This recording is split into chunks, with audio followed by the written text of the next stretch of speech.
Então eu quero começar contando uma historinha, né? Eu mudei aqui para a região de Higienópolis faz pouco tempo, e um dia eu estava saindo de casa e encontrei um professor, um filósofo bastante conhecido, descendo a rua. Ele é um palestrante, está sempre aí fazendo palestras e tal. E eu fiquei muito empolgado, fui lá falar com ele, me apresentei e tal, conversei um pouquinho. E quando eu cheguei em casa, eu falei para o meu pai, pai, o senhor não faz ideia de quem foi que eu encontrei ali descendo a rua ali na frente de casa, né? Ele falou, quem, meu filho? Eu falei, o professor fulano de tal. E ele falou assim, aquele comunista. E eu falei, como assim, pai, aquele comunista? Ele falou, não, eu vi o vídeo, eu vi a matéria que falaram sobre ele e tudo, né? Mas eu sei que esse professor não é comunista. Esse é um efeito que a gente chama de câmara de eco. E eu vou discutir um pouco mais sobre esse efeito aqui com vocês, tá?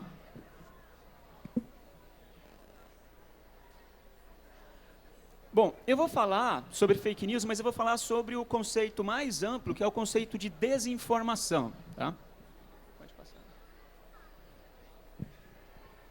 Bom, primeiro, né, o que é fake news? As fake news, né, elas têm uma característica muito interessante, que elas têm uma intencionalidade. Geralmente, quem escreve uma fake news tem um objetivo bem definido de desinformar ou, por exemplo, criar um determinado viés político. Então, ele tem um objetivo bem definido. E outra coisa, as fake news também elas são verificáveis, que significa que eu consigo validar uma notícia como verdadeira ou falsa, tá? Bom, tem um objetivo, certo? Geralmente esse objetivo é de ter algum benefício, extrair algum benefício, por exemplo, um viés político. A gente vê muita fake news no cenário político. Elas são gratuitas, uma característica importante também, elas têm um espalhamento em tempo real, tá? E dispersam de maneira muito fácil, porque elas estão na rede, ok?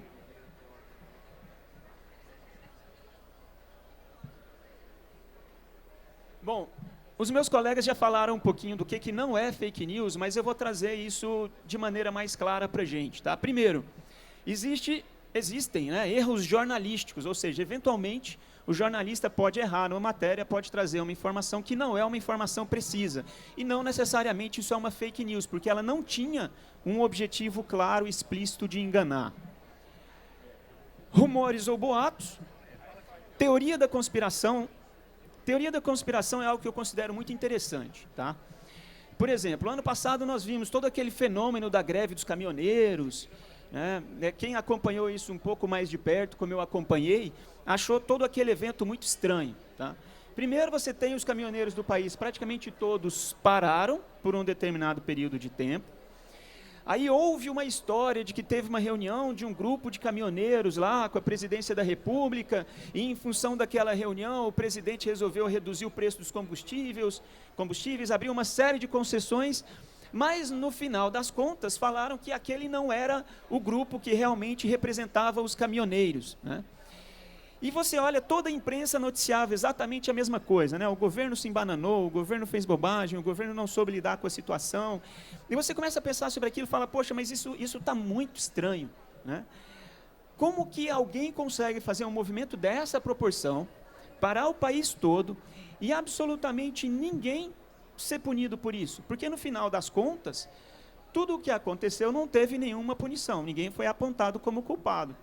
E aí você fala, poxa, a única pessoa que pode, ou a única entidade que pode ter organizado esse próprio movimento foi o próprio governo, certo? Bom, isso é um exemplo de uma teoria da conspiração. A gente está aqui fazendo uma especulação sobre um fato, com base em um conjunto de hipóteses, de premissas que a gente levantou, mas a gente não tem como provar se isso é verdade, tá? Então, isso é um exemplo de teoria da conspiração. Nós temos as sátiras, que eu vou mostrar aqui alguns exemplos no próximo slide. Temos as fofocas também. As fofocas são muito parecidas com os rumores, só que as fofocas geralmente elas envolvem pessoas, tá? Bom, aqui a gente tem um exemplo de várias sátiras, tá? Então isso aqui não é fake news. Quando o cara fala lá, por exemplo, deu um barro e morreu, né? Aluno é expulso por causa do chulé, Hillary Clinton adotou um bebê alienígena, certo? Eu tenho alguns colegas que trabalharam nesse jornal, né, durante um tempo, e tenho que dizer que boa parte disso é fake news. É fake news. É fake news. Tá certo. Era criado deliberadamente. Tem uma história muito famosa que a gente debate lá no curso de jornalismo, o famoso bebê diabo. Não sei se você já... Quem não conhece, porque essa história é antiga. O quê? Bebê diabo. Bebê diabo. Não conhece essa. Deem uma gulgada, vocês vão ver que um belo dia eles estavam sem ter o que publicar na manchete, eles criaram essa história que vira uma foto de uma criança muito feia e falaram, ai, olha, o bebê diabo, tal. Opa, já chama a notícia. E isso levou semanas, né? Porque aí começou gente a ir na redação, ligando, olha, eu vi o bebê em tal lugar, tal, e foi criando mais história. É o ET de Varginha. Mais ou menos como isso. Aí um dia estava indo longe demais, tiveram que matar o bebê. Aí saiu a última manchete, o bebê diabo é encontrado morto. É uma série. Então tem muito... É fake news, mas isso aí era... Enfim. Mas são sátiras, tá? Conceitualmente. Vamos lá.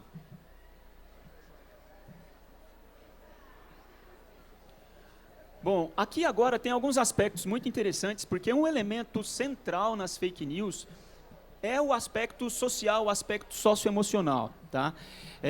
Existe um conceito que a gente chama de realismo ingênuo, e todo mundo passa por isso, que é o fato de que a gente acredita que a nossa verdade é a verdade do mundo, tá? Então, e quando alguém diverge do que a gente acredita que é verdade, a gente fala que aquela pessoa é enviesada, que aquela pessoa é polarizada, que aquela pessoa não tem conhecimento suficiente, tá? Tem até uma figurinha que é muito interessante, é uma figurinha de um rinoceronte pintor. Vocês já viram essa figurinha do rinoceronte pintor? Não? Rinoceronte pintor é o seguinte, todo o quadro dele sai com um chifre no meio. Por que todo quadro dele sai com um chifre no meio? Não é porque o chifre existe no mundo, mas é porque o chifre faz parte do que ele consegue enxergar. Ele sempre olha por meio do chifre. Tá? Então isso é esse conceito do realismo ingênuo. A gente acredita que a nossa visão de mundo é a visão correta, é a visão real.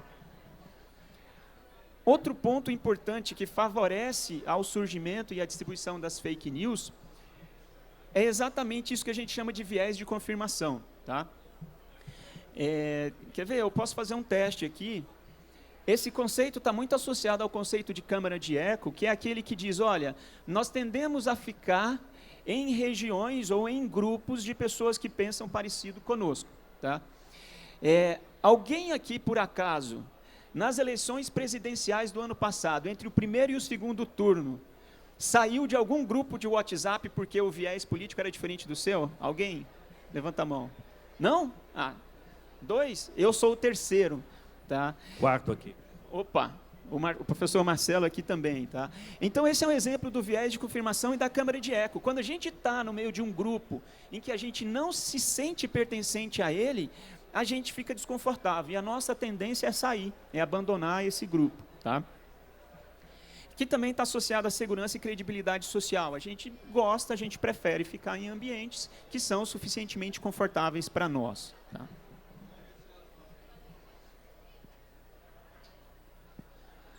Bom, algumas motivações aqui para a criação de fake news, tá?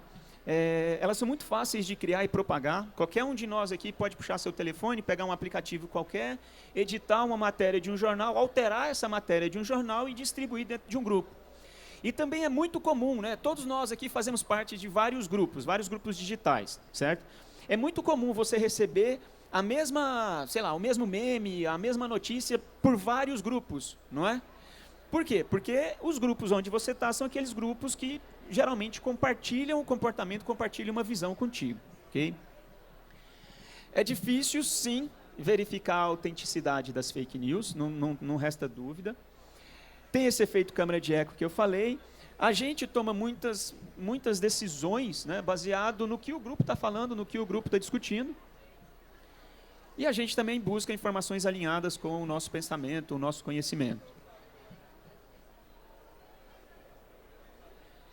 Bom, tem várias iniciativas, algumas até globais, tá, para a gente poder combater as fake news. E aqui eu trouxe alguns exemplos para compartilhar. Em 2013, o Fórum Econômico Mundial colocou a desinformação online como uma das maiores ameaças à sociedade. Porque a desinformação ela pode fazer com que a gente tome decisões coletivas drásticas. Tá? A OCDE também, né, ela incluiu aí o pensamento crítico sobre as fontes de informação em testes de competência global. Então isso é bastante importante, essa percepção de grandes órgãos, de grandes entidades, que nós precisamos tratar esse problema de alguma maneira. Hoje em dia já tem programas escolares também, né, que nos ajudam, que ensinam os alunos a pensar um pouco mais criticamente sobre aquilo que eles recebem, sobre aquilo que eles enxergam, que eles leem. Tá? E o Google disse que desenvolveu um score de veracidade aí para poder ranquear as notícias. Isso eu não tenho como verificar. Tá?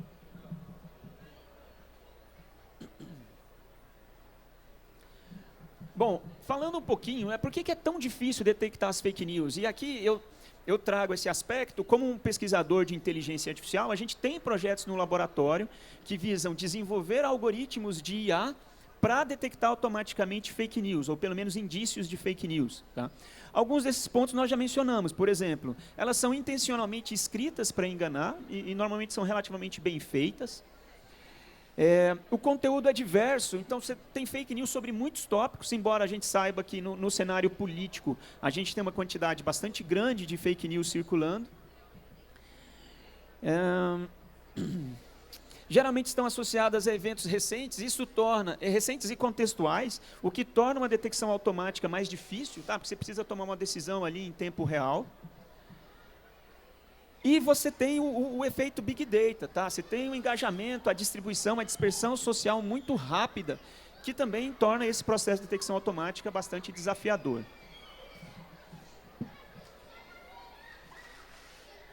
Bom, alguns colegas falaram também sobre como que a gente normalmente detecta as fake news. Tá? Se a gente for olhar, hoje em dia são muito conhecidas as agências de checagem de fatos, né, de fact-checking, e basicamente elas usam esse tipo de estratégia que está aqui, que você vai encontrar lá na Wikipedia. Tá? Elas têm alguns pilares, por exemplo, elas vão olhar, olha, qual que é a fonte, quem é o autor dessa informação. Elas vão buscar fontes de apoio, buscar conteúdo que tenta validar aquela informação para você saber se aquela informação é real ou não é real. E muitas vezes elas consultam especialistas. Tá? Geralmente as equipes que trabalham nas agências de fact-checking são equipes multidisciplinares. Você tem pessoas do direito, do jornalismo, de diferentes áreas para poder fazer essa checagem e essa validação. Bom, só falando rapidamente aqui sobre como que a gente resolve esse problema sob uma perspectiva computacional. Tá? Aqui eu coloco para vocês um processo analítico básico no qual você parte do dado, então você parte não apenas da fake news, mas de fontes de informação auxiliares que vão te ajudar a validar ou não validar ou invalidar essa informação. Você extrai algumas características dessas mensagens, depois passa por um processo de análise e por fim você tem uma validação.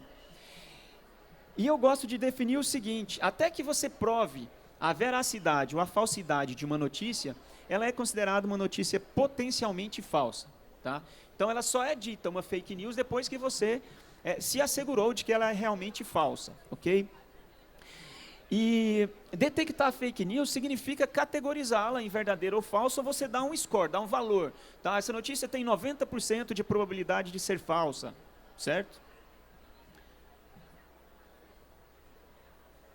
E eu trouxe só mais 2 slides aqui para concluir, que mostram um pouquinho desse processo.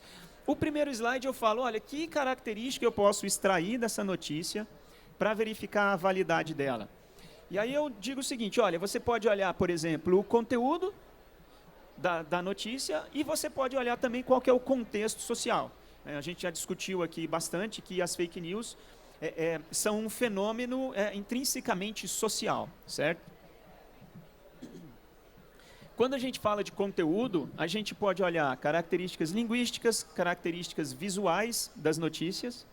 E quando a gente fala de contexto, eu posso olhar o próprio perfil do usuário, né? Quem foi que postou, certo? Então eu vou procurar aquela pessoa, vou descobrir quem ela é uma pessoa real, que tipo de notícia ela costuma postar. Posso olhar tudo que foi postado em relação àquela notícia. Geralmente a notícia gera uma thread.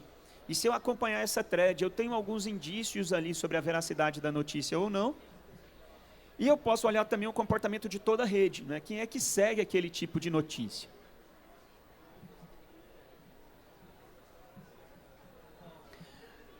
Bom, e por fim, gente, para desenvolver uma técnica de análise automática, a gente também pode usar o conteúdo ou o contexto. Da mesma forma que a gente usa essas duas vertentes para extrair as características, a gente também pode usar para desenvolver aí a nossa ferramenta de classificação, a nossa ferramenta de predição da veracidade da notícia ou não, ok?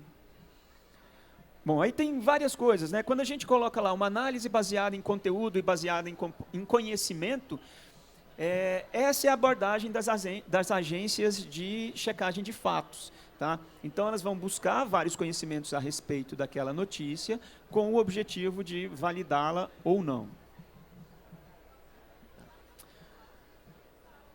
Bom, e o que a gente faz lá dentro do nosso laboratório, ou nas nossas pesquisas aí baseadas em inteligência artificial, é aplicar algoritmos para resolver esse problema. Tá?